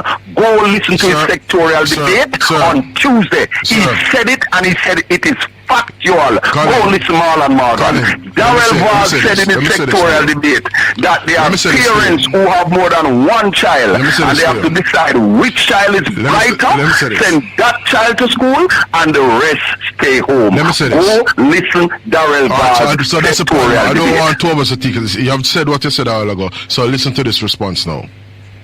Zane, there is no child who comes from a path household who is not provided for and catered to at our public education institutions in terms of nutrition support. That's the first thing. You're talking about 2 different things, Marlon. You're not listening. But I am talking about continuing to make the point. I am talking about getting to school, and you're talking about when they get to school. I am telling you about children who cannot afford to make the attempt to go to school. That's why I'm making the point I'm making. So what I'm imploring you to do now is some listening. We know that there's the matter of support from a nutrition standpoint at school, and there's the matter of getting to school. I am putting it to you that having regard to the resources provided by government, path payments, Colin Bell, have been increased over the respective years, such that the beneficiaries on the path should be able to send their child out to school. But importantly, what the government is doing is providing a more reliable and accessible rural transportation system by way of the rural school bus system to better facilitate our rural households in particular, because we know that the transportation issues in the country, my friend, is not only a matter of safety in terms of the mode of transportation, but also the economics of the transportation, because rural households typically will send 2, 3 or 4 kids to school, and when they can derive some savings from the shared transportation to school of their child or ward, it augurs well for that household. That's the fundamental point Darrell Vaz was making, and that's the point behind which I stand. Marlon Morgan. Yes, sir. I can send you the clip that maybe you never heard of Minister Darrell Vaz because I Colin Bell, and you can ask. But I'm not saying that Darvaz didn't say listen to whatever Darvaz said. I'm not Let saying me that. talk now, Marlon. You hear me Let me contending talk that now. he said what you're saying. He didn't say what you're contending that he said. I'm not Let making me that talk point. now. Let me talk now. Go ahead. For many years, I have been calling for school bus service for rural children because Excellent. we in the rural part Yeah. of Jamaica, since the inception Yeah. of JUTC, have been subsidizing Yeah. children in the corporate area And the rural going folks to not school. benefiting. And I Colin Bell. Yes, sir. And when I listened to Minister Vaz spoke on Tuesday, I heard many of the words that I've been saying to him for years. Yeah? Even a couple years ago when the children from Happy Grove was getting home at midnight, and I went out there and I said, send the JUTC buses, come right, I'm gonna ask you to take pause the children now. to school. I'm going to ask you to pause a bit now. And unless I know you unless you take a break, Hold because on, I am talking. No, Marlon, I am Colin. talking now. And let me Which finish political talking. party is bringing those school bus that you refer to? The Marlon, school Marlon. bus system that you said you advocated for, is it the PNP or the JLP that is finally doing it? Answer that. Marlon Morgan, there's one party in government for the last 9 years. One. PJ Patterson was Prime Minister for 14 years, the And- PNP had and- 18 and a half unbroken and years, we and a had further school 4 bus. years. Did And in Peter that Phillips period of bring a time- rural school hold bus on. system? Under PJ Patterson, My brother. we had school bus system Yeah. in Portland, one running from Buff Bay My brother. and one My running brother. from My Hector's brother. River. We had 2 school Michael buses. Phillips, that his carried father on- Peter Phillips Listen was to finance minister Marlon. for 4 years. Marlon. Did Marlon, the PNP when- institute a rural school bus system? But you're contradicting your point, my friend. I am Because saying to you Patterson, that Colin, under PJ Patterson, exactly. If Patterson did what you are asserting, how would you have been advocating what you say you have been advocating all this time? That makes sense to you? You're contradicting your own self. Because when the JLP won in 2007, it stopped. You're contradicting yourself, my brother. When the Because what JLP you're won saying in is that 2007, from time immemorial, the school bus you have been system did not advocating. continue. I didn't say from time immemorial. I tell you when I started advocating for it. Oh, you started Under advocating. PJ Patterson, we had 2 school buses in When you Portland. started One advocating. running from Buff Bay, But guess what? one Guess running what? from Hector's River. But guess what? 2007. Your advocacy is not material to this conversation. You know what is material to this conversation? The government of Jamaica, the JLP government, is instituting and is rolling out as we speak a rural school bus system, whether you and other detractors of the government like it or not. Man, That's a I fact. advocated for it. No man, I what you advocated want to for it. see I mean, like is it your happen. PNP doing it. But that will not, you will not be It no seeing matter that. who do it, it's my tax money doing it. No man, I'm telling you what you My want to tax see. money. And I'm still not pleased. Let me tell you what I'm still not pleased about. Sure, go ahead. The children in Kingston get brand new bus with air condition. I want to send used bus come give my picnic them All with right. no air Excellent, condition. excellent. So, That is Colin, what I'm not pleased about. So, Have a Colin, good watch day. me now, Colin. The vast majority him off the phone, but in his absence, I'll make the point. The vast majority of motor vehicle owners and operators in this country, do we have another call? Are persons who operate used vehicles. So to come and tell me that the is used, that is of no moment. Good morning, caller. Welcome to the program. Morning, Senator, morning. Yeah, go ahead quickly with your point. I can't believe, Senator, I must tell you the God truth. I cannot believe that you are such an intelligent man and waste so much time with Mr. Bell, that gentleman, Nico Weil. You will never get nothing out of an idiot, comrades, more than saying he's a PMP. All of you see Jamaica drop in a sinkhole in won't accept that good is going on. And I want to refer you to something this morning. Hey, did you see the Gleaner this morning on the Observer? That's correct. I did. Yes. Did you see the poverty rate of Jamaica is the lowest in 30 odd years? Did you see it on the Gleaner company and the Gleaner this morning? No, sir, it's not in their physical It's not publication in here. of But you see if I did Thursday, it, May you 20. see if I did it, it will be the corrupted Gleaner. That should just show you the PNP thinking in them. Anything that will be going good for the country. country, it is a problem. That's why I call it out this morning, for Carl. Because the truth of the matter is that the public needs to be mindful of and needs to be apprised of what is happening in the country. Exactly. And You can you have a media imagine? house that is a newspaper of record. Over 100 people. You can call it the woman of North Street. Economic performance in the country is consequential, and if you have the PIOJ that does a quarterly press briefing, it cannot be that on the morning following that quarterly press briefing, you have no mention of what came out of that press briefing. And Very unfortunate. Senator, if it was the left way, because remember, the PNP then did a bar out of people poverty and all kind of things a couple months. I think it was since area the last part of last year. It was every time you hear them, how people suffer.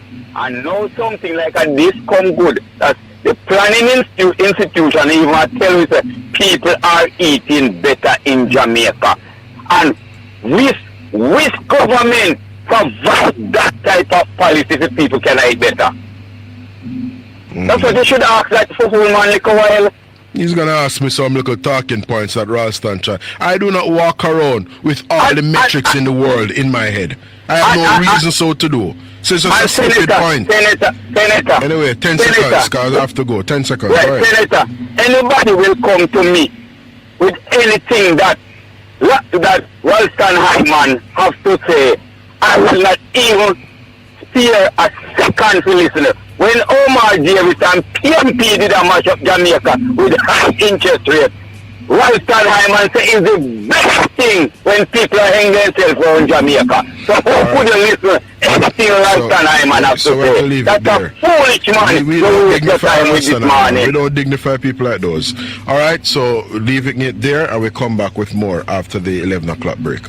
So, straight up here on News Start 93 FM, and in this segment, we are placing attention on some pertinent developments concerning Enterprise Jamaica, specifically the state of the economy. This as the Planning Institute of Jamaica, PIOJ, has released its latest report showing that the national poverty rate here in Jamaica has fallen to its lowest level in the 34 years that this bit of data is being collected. While that's certainly encouraging, the report also notes that Jamaica has recorded a 0.8% economic growth for the January to March quarter of this year so far. Joining us now to put further spotlight on and get some perspectives on this development is David White. David is an economist and respected voice in regional economic analysis, and he is making himself available to us here on Straight Up. Good morning, David. Welcome to the program. Morning, Marlon. Morning to your listeners. All right. First of all, share with us your assessment of, this development. The PIOJ would have attended upon its quarterly press briefing and presented essentially its quarterly report. Among other things, it reported on poverty and economic outturn January through March. Where would you want to begin?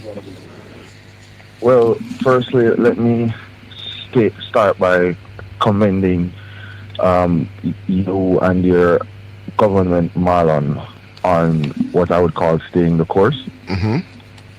Oftentimes, statistics are weaponized against government, particularly incumbent governments during an election year, which oftentimes causes them to deviate from policy, whether it's sound policy or not.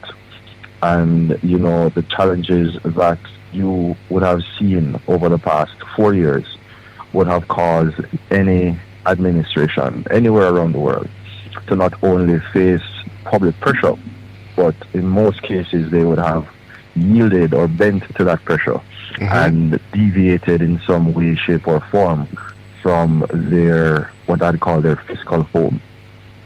Yeah. The Holness administration has not done that. They took government when poverty was at, among a record high since it has been tracked, the prevalence of poverty in Jamaica. And with a promise of moving from poverty to prosperity, the administration consistently lowered the poverty rate, and that grew upon the Jamaican people and put them in some favor. Now, the COVID-19 pandemic could not have been predicted, but it was well managed. During COVID-19, we see where the prevalence of poverty increased, and I believe it would have been even more so had the Holness administration not responded in the way that it did. Despite COVID-19, poverty still didn't rise to the levels that it was in 2016, but the rise was considerable because of the fact that the Holness administration had brought it down from, I think, 21.1%. So, following a gradual decline from 21.1%. I think year over year the increments were steady. Trying to bring up the data here because I came across it this morning, and I just wanted to ensure that your listeners had the benefit of seeing or hearing, the data being presented themselves as well. So, 21.1% in 2015, 17.1% in 2016. It rose to 19.3%. There was some flooding in rural areas that significantly affected agriculture, and we saw it go back up to 19.3%. Still much lower than the 21.1% that was recorded in 2015, but a bit higher than the 17.1% for 2017. The trend continued downwards, 12.6%, and then a record low of 11%. And this was the all-time low in 2019, just before the pandemic hit. Now, when you're bringing the poverty rate from 21% to 11%, right, almost a 50% cut by 2019, then any increase from a pandemic or weather event would have been dramatic. So it shot up back to 16.7%, and the opposition and a lot of persons started to weaponize. Yeah, they harped on that for quite some time. Yeah, they say that poverty has gone up, the government fiscal policy isn't working, tough times are hard. All the narratives that they started to push out, not recognizing that even with the challenges of COVID-19, the prevalence of poverty in 2021, which was recorded, was still significantly lower than the 21.1% that it was in 2015 before the Holness administration took place. So even with COVID and all the other things, there was a shutdown of one of our bauxite plants in rural Jamaica that affected jobs, affected exports, affected GDP significantly. There was some fire at another one that also, kept it closed for us. So we had these, issues that the economy struggled with and grappled with. And even with all of these factors, war, external war happening, prices being affected on the global economy, not just from the war, but also, the supply chain disruptions that happened because of the pandemic and because of the travel disruptions, with tourism almost being shut down. We still didn't hit 21.1% as it was in 2015, which is, a commendable statistic in and of itself, which shows the resilience of our economy, which shows that there are buffers, which shows that because as though there was displacement, people were substantially still in jobs, save and except what was happening in the tourism and accommodation sector. Precisely. And it was not just tourism, because the construction industry played a key role in ensuring that the economy was able to not completely fall off. Construction really pulled, or some would say punched above its weight in that particular period. I remember the former Minister of Finance, Dr. Clark, had said that everywhere he turned in the city there was a crane, and even to this day it continues and has now extended into rural Jamaica. We're seeing several projects of similar nature go up. So we have to take into consideration that yes, poverty did go up in the COVID-19 year, but even with all the challenges that we're facing, including the wars and the rumors of wars, it was still not at 21%. Fast forward to 2022, there was no statistic provided, And, you know, the narrative continued that poverty went up under this administration, and there was some pressure. I mean, the government would not be at fault to admit it, that there was pressure that, you know, they should deviate from what has been working over the years, but they stood strong. Favor Williams, in her budget presentation, stated that they're not going to run with it. They believe in the sound principles that they've been doing. The IMF has lauded them on it. Moody's, Fitch, every rating agency has come forward to say that, listen, the fiscal policies of the Holness administration inspires confidence, inspires investor confidence, and they stuck with it. And of course, on the fiscal side, we have seen that paying down the debt and being diligent in it and staying the course essentially ultimately freed up more fiscal space from an interest payment standpoint, which has in turn enabled government to do more in relation to GOJ expenditure. Precisely. So the government has focused on ensuring that the market is able to expand. What the opposition was suggesting was a deviation from that policy in stating that, listen, stop paying down the debt at this rate. Let's give some more money out. Let's make more handouts available. Let's temporary feel good, yeah. Precisely. And the government resisted that urge, and the opposition said, listen, this is why poverty is going up. The opposition said, listen, cushion the crisis. And the government said that, you know, we have created this framework that the economy is able to stand on, that has kept the dollar stable, that has been creating jobs. And we're not going to deviate from it. We're not going to give temporary solutions to a permanent issue. And, you know, they believed in their policies, and one finance minister after the other stuck with it, and we're seeing now that what persons believe was impossible, because believe when the prevalence of poverty hit 11%, there were persons who stated that, you know, they started questioning the statistical Institute of Jamaica, the PIOJ. They started to question them to say, yeah, man, that happens all the time. Whenever the data is is encouraging and it means well for Jamaica, you have an immediate impugning of the data. As we're seeing now, no persons like a Wilfred Rattigan, a known detractor and antagonist of the government, is suggesting, and he did so on national radio and repeated it on YouTube, that the government is hiding, the police is hiding the true murder statistics. And Wilfred Rattigan asserted that murders are not going down in the country. And might I add that these professionals who gather the data for this report, they operate by international best practices, right? And, you know, so it's not John Brown arbitrarily going and administer in the JLP headquarters office that is putting this data together. These are world-renowned professionals. Some of them are the best in their field, or Jamaicans who operate and put this data together are some of the best in the region. And, you know, I think this is a side, but I think it's an offense to these professionals, you know, to be suggesting that somehow, you know, they are cooking data for one administration or the other. But back to the matter at hand, 11%, impossible. Should not have happened, shouldn't be done, but yet still when it rose to 16.7%, they accepted it and they say, you see, poverty has gone up. They were using it in the Senate, they were using it in the lower house. And on the political stump. Conferences, exactly. And, you know, perhaps someone with an economic background would have cautioned them to say, listen, based on the trajectory that the government is on, based on the jobs and the record low unemployment, based on the stability of the dollar, based on what you're seeing happening in areas like Morant Bay with plans for Bonebrook in Portland, it is inevitable that, you know, the prevalence of poverty would have come down. And seeing that things are moving at a much faster pace with the Spark program and so on than they were before COVID, it would have also been natural and sensible to extrapolate that the poverty numbers would have dipped below the 11%. Yeah.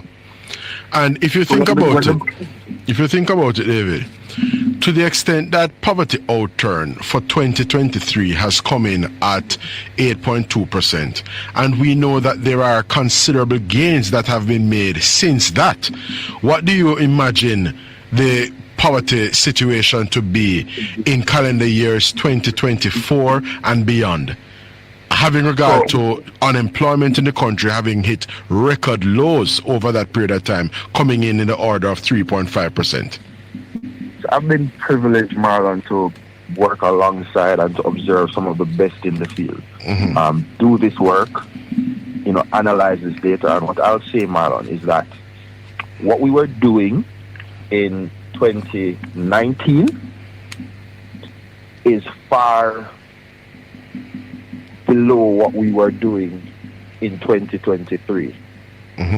Miles apart. The level of investment, the level of technical expertise, the broad vision for both rural and urban areas, it is far below what we were doing in 2023, which explains why the poverty, the prevalence of poverty dropped so much from 11 to 8. In 2025, when the Prime Minister announced, listen, that the Spark program is not just a patching program, he said it is an economic boost. He knew what he was speaking about. We're spending more on these type of projects, including roadworks, but not just limited to roadworks. When you look at what they're doing for water, $10.1 billion being spent on water infrastructure, right? When you look at what's being done in job creation, when you look at what Heart is doing and the numbers that they're churning out through, whether it's the coding or just other skills training, when you look at what's happening in those areas, it is far ahead of what was happening in 2023. So 2025 is not only a pace with the vision that the PM has for the country for 2030, as he says, it is outpacing what we would have done in 2019 and in 2023 by billions of dollars in investment. So my outlook would be to use the words of the Prime Minister that it is possible to eradicate absolute poverty in Jamaica. And when you say that now, people look at you and they'll turn up their nose and they'll say, it's a pie in the sky dream. But that's what person said about several things that this Holness administration has achieved. Including reduced rates of crime.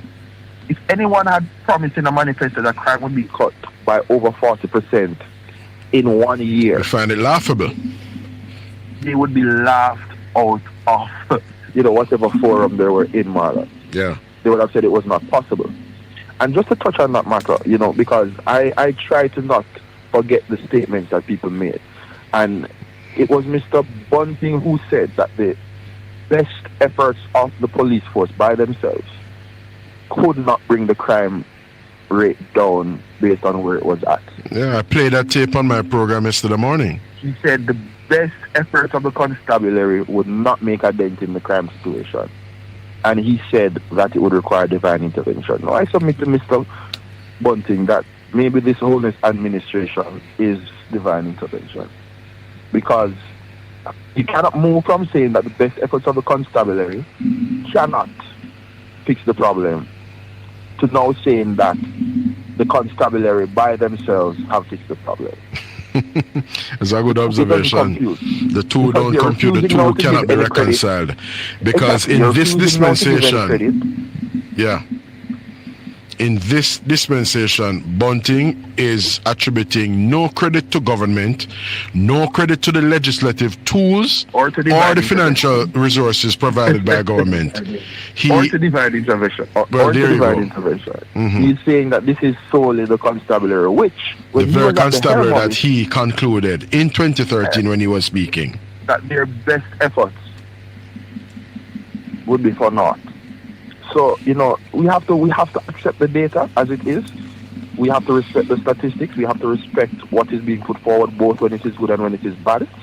And we have to accept that, what this Holness administration is doing, what this Holness administration has done for unemployment, with crime, with, poverty, and other statistics that which will follow, we will see that, the honest answer to any question is, you really don't know what they can achieve next. And this is despite them not having the full support of, members of the opposition on several key policy matters. So when Holness government puts something forward in terms of policy, the opposition knocks it. What I can say to you, Marlon, is that when other things roll out fully, like this rural school bus system, it will have another impact on this prevalence of poverty. And ultimately the renegotiation of his JPS license, JPS license. to drive down the cost of energy. Yeah. Energy contributes significantly to the inflation basket. Transportation, these are things that every Jamaican has to use at one point or another. Indeed. So both energy and transportation contribute significantly to that basket of goods and services that are used to complete things like the CPI. Yeah.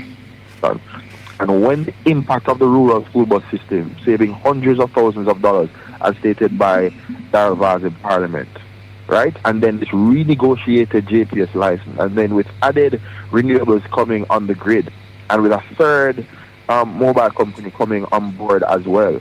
So, these things will outpace what we were doing in 2023. So, persons who are shocked and alarmed at 8.2% should really take a stop before they start, commenting, and look forward to say, this is just the beginning.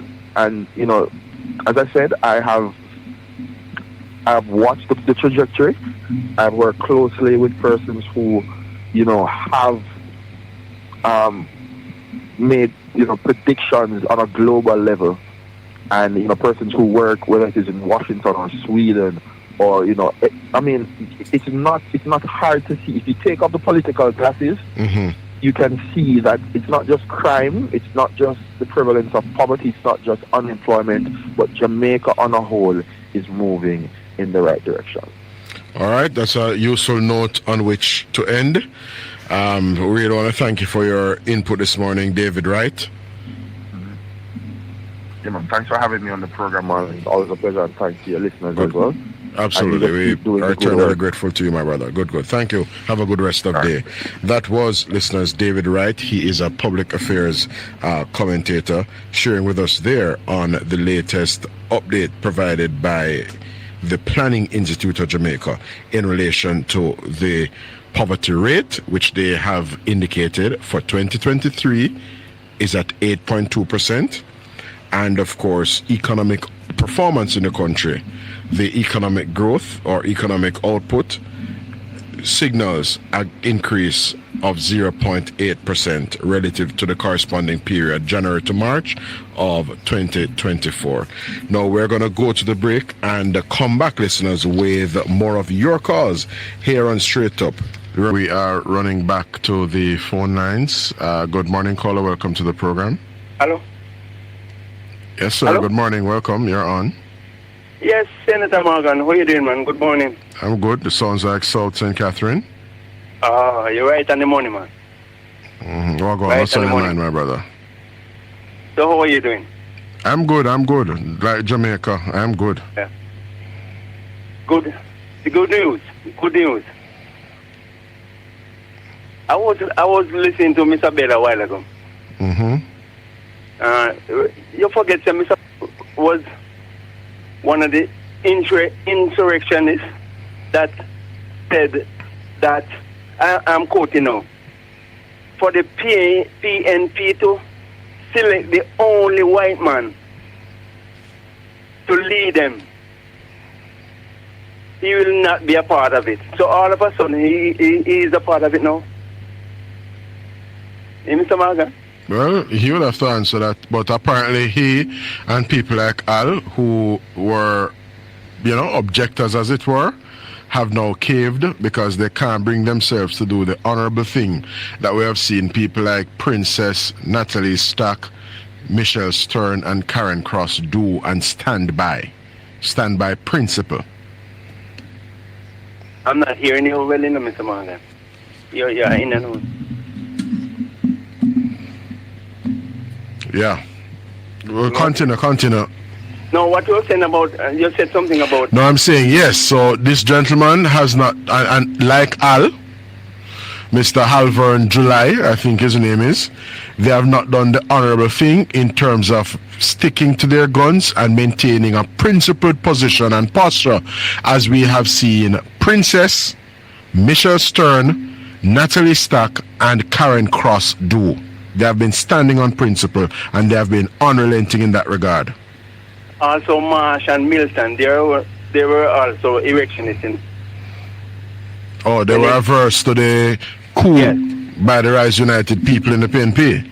Yes, they were with the white man there from England there, Mr. Golden.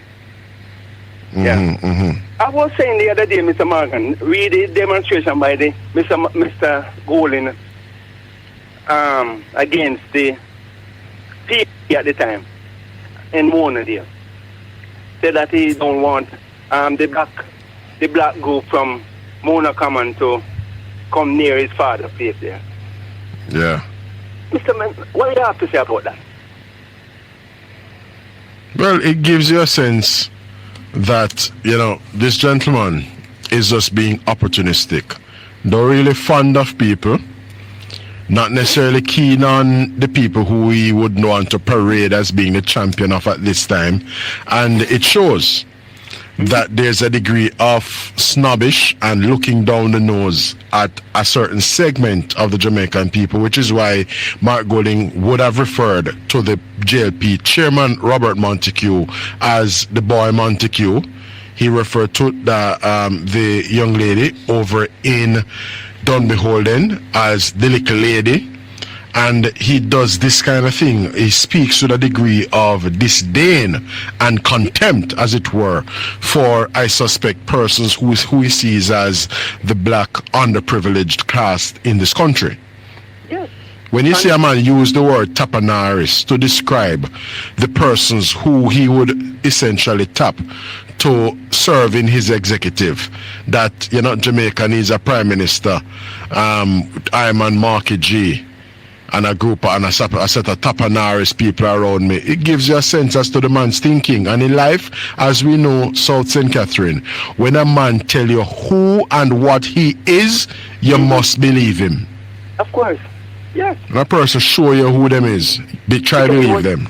He was down in Westmoreland there and in Darliston. Darliston, yes.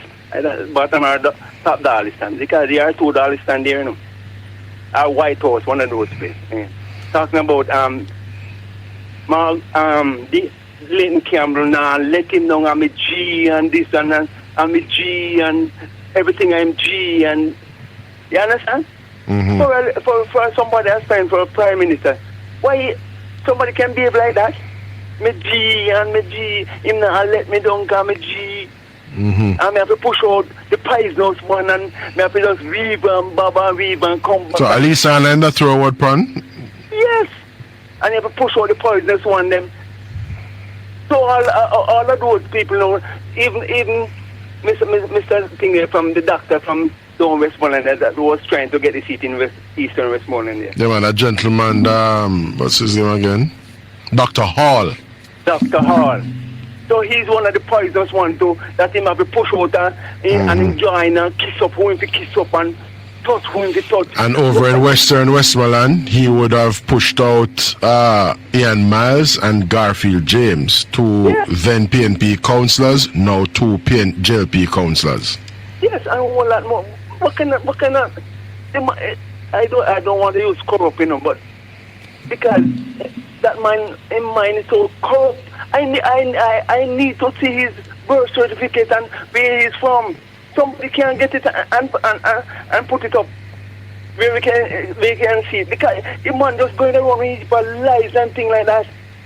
Yesterday he was in Grays River, Balaclava, because me have control over them places, Mr. Morgan. I am on the ground, and so he was in Northeast St. Bess. Yes, man, there's a live video I was watching.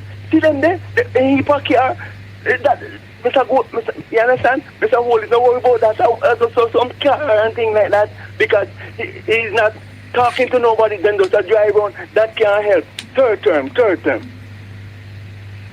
You understand? And I see also Mr. Morgan, we taking home the Westmoreland. See them? May I tell you that? Take it to me, tell you, say. So that's your assessment? Yes, Mr. Morgan, we're taking home all three Westmoreland seats. Take it to me, tell you, so. All right, thanks for that input this morning. Those things will be left to be seen. Yes, Mr. Morgan. All right, all the best. I will tell you some more about East and Westmoreland there. Very well. All right, South St. I'm on the Catherine. ground every day. All right, sir. Stay on the ground. Stay on the ground. Good, good. All right, let's move to another call. All right, so we don't have any other call. The lines are open. May I invite Wilfred Rattigan, Jeffrey Tavares, Mr. Marsh, Al, a.k.a. Halvern July, Head Boy, all of that lot, the lot that have a lot of mouth on a Monday and a Tuesday. Let me implore you guys to pick up your phone, challenge yourselves intellectually, and call in. Good morning, caller. Welcome to Straight Up. Yes, Mr. Morgan. Good morning, sir. Good morning, Mr. Milton. Yes, sir. First thing first. Today, 130 young men have been killed in confrontation with the police. Altar boys, if you say. You think a young man, if you describe them as altar boys. To date, 130 altar boys have been killed consequent on fatal police interactions. Just allow me to tune a big man, if you don't mind. Go ahead. Yes, sir. 130 young men have been killed in confrontation. You hear what I said? If you describe them? You hear what I said a while ago? Just allow me to Very well. big. Go ahead, Yes, go ahead, sir. Mr. Milton. That's over 100% compared to the corresponding period last year. And? And we are wondering, you know, in the 80s, on an average, 400 young men were killed in confrontation with the police. Now, are we going back there, Mr. Morgan? Right, watch me now, Mr. Milton. Watch me on now. average, in the 80s, 400 Watch me now, young Mr. men per Milton. year. Do you understand and appreciate that self-defense, yes, is legitimate? Yes or no? Is self-defense legitimate? Yeah, but remember, you know. Well, no, man, that's answer me asking, man. Who were the arbitrators, sir? The police, judge, executor, and everything? Sir, self-defense, learn this in your head, Mr. Milton, requires no adjudicator or arbiter. Yes? If a man is pouncing on you in a menacing way to take you out, you have the right to defend yourself, sir. Learn and understand that wherever you are up in East Rural St. Andrew this morning. Big man, that goes without saying. So I don't think you have to remind me of that. All I am saying, sir, all of a sudden it goes without saying. The police, but you were just asking who is the arbiter of it. Jury and executioner, sir. My friend, let me go again. No, you don't have to, you know, don't waste time, Mr. Morgan. Don't waste time. There are 130 odd, based on what was reported yesterday. I heard it in an item of news. 133 police. Sorry, don't talk when I talk. Do not speak when I'm speaking. Do not speak, please, when I'm speaking. No, but you won't set the example, Mr. Morgan. So can I follow? You got to Let's follow this, man. Let me follow this. Do not speak when I am speaking. I am advising the public that there are 133 police fatal shootings since the start of calendar year 2025. I am also advising the public that there are two categories of any killing. A killing may either be lawful or unlawful. What people like yourself, Milton, and others are seeking to do is to automatically pronounce that these 133 police fatal shootings that we have had since the start of the year are essentially unlawful police killings. That is further from the truth, and Mr. what Morgan. I am contending is Mr. that Morgan, is that not as far so. from the truth as these is from the What are you contending then, Mr. Milton? Big man, all I am saying, the police should not be the judge, jury, and executioner, because you and I know the majority of those young men, sir, their family can't afford an attorney to prove them wrong. All right. You and I know that, right? Watch me now, Milton. Can you just talk a while ago? My time for talk again. Watch me now. If you're a licensed firearm holder and a man pounces on you, brandishes a gun, and he's pointing it at you, and you take your licensed firearm and kill him, right? That's an act of self-defense. Would you say that what you are doing in that instance is being judge, juror, and executioner? Big man, all I am saying is, all I am saying is this, sir.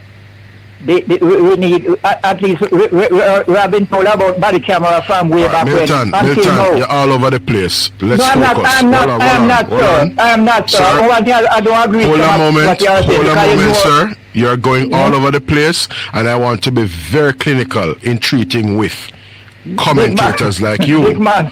So watch me now. Sir, Milton, yield the microphone, Milton. Milton, yield the microphone. Some backup, sir. Read even the body camera. Milton, right? yield the microphone.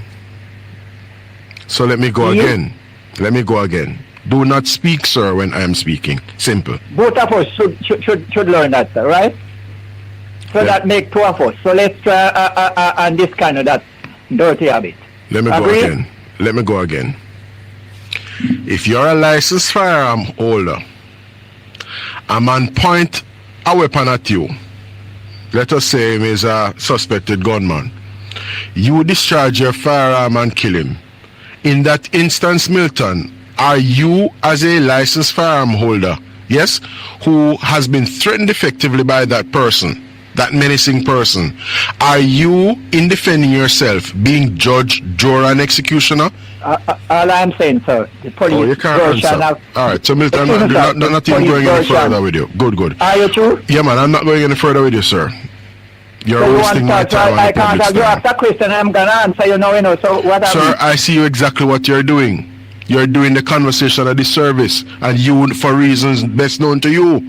So you want to because you're trying to pronounce that the police is being judge, juror, and executioner. Yes, and that's what they are, sir. Out any other third party, they are judge. You see, what I'm observing is yes, and you and I know the majority of those youth man family can't afford that time, so that everything dead, they say, Sir, the people who are victims, or shall we say complainants in relation to any police killing, do they get to attorneys, or does Indicom, the state provided and paid Indicom, advance their cause? The naked truth of the matter is majority of those youth family can't afford attorney. If it would be a different ball game. Then, my friend, what is your understanding? What is your understanding of leave Mr. Holness' sons out of this. Forget Mr. Holness' sons. Watch me now. You and I know the psych, it's a psychology going on in the system, Watch me now. Fire, poor and destitute, anything can happen to you. Watch me now, sir. What is your understanding of what Indicom does? Because you're here talking about attorney. Because I hear you having a meltdown, But you're going to have more of a meltdown. What is your understanding of what Indicom does? Intercom? I said Indicom, so let's listen to what me I say. Don't listen to voices in your head. Do not listen to the voices in your head. Indicom, they hand that staff and the resource to take on such a workload. You and I know that. So, we don't have to go on corner. We don't have to go around corner, right? Indicom, sir, is the competent authority in relation to undertaking independent investigations where there are complaints against the police. You want to call Mr. Ufat and ask him if he has the resources to both in terms of financial and human resources. Let me tell you what I want to do. So you have asked a question. Let me tell you what I would want to do, Milton.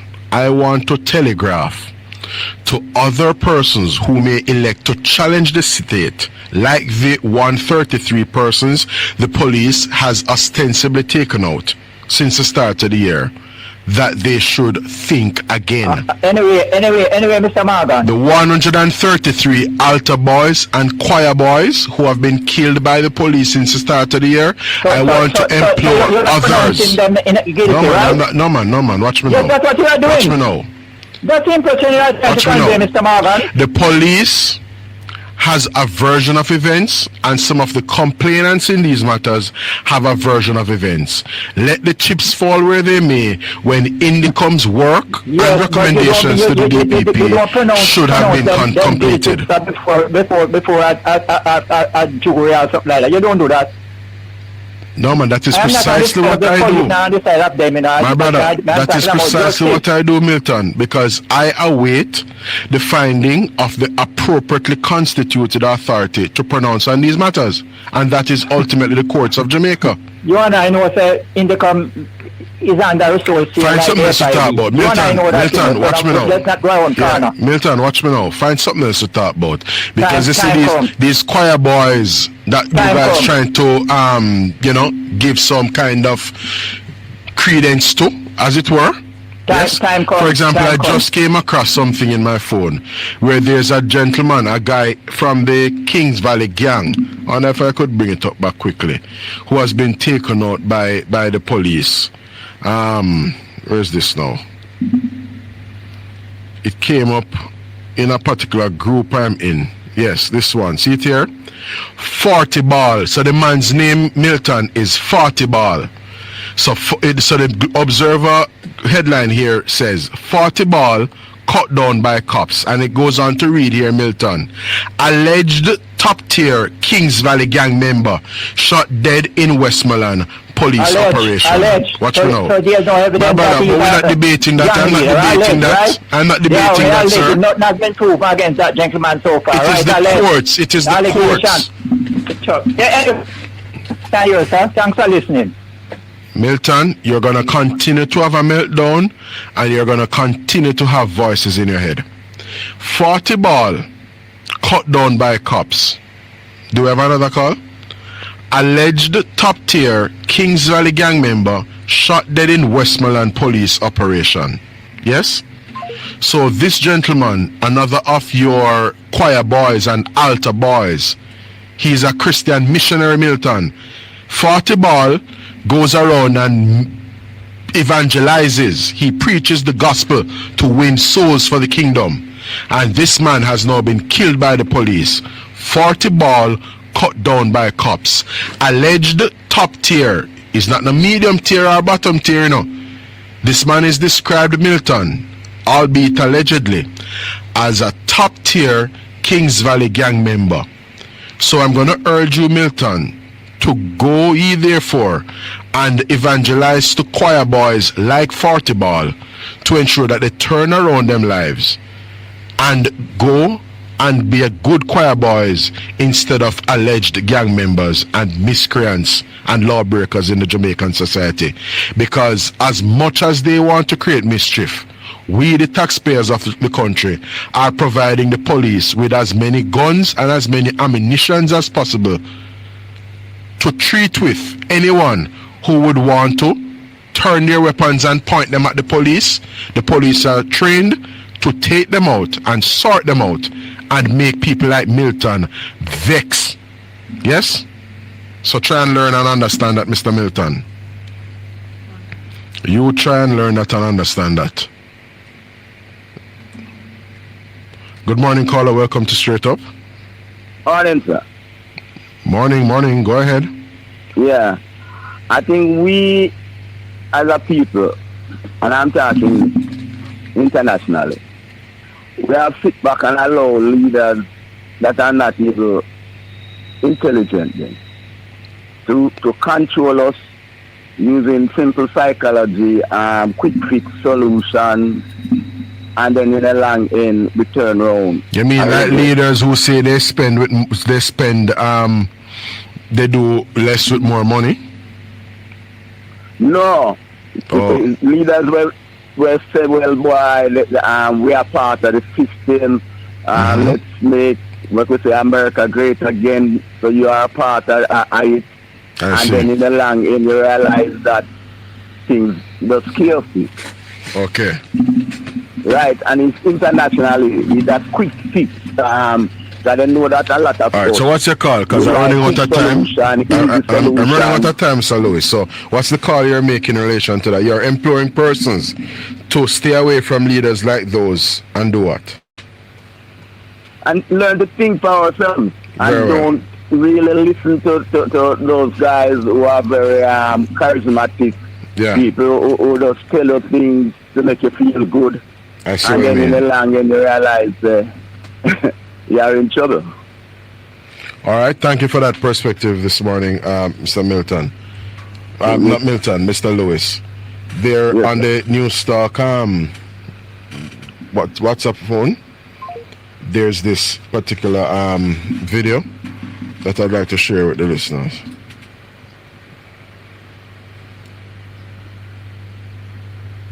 there's a development in this saga concerning the $31 million drill and some assertions made by PNP caretaker Alfred Dawes.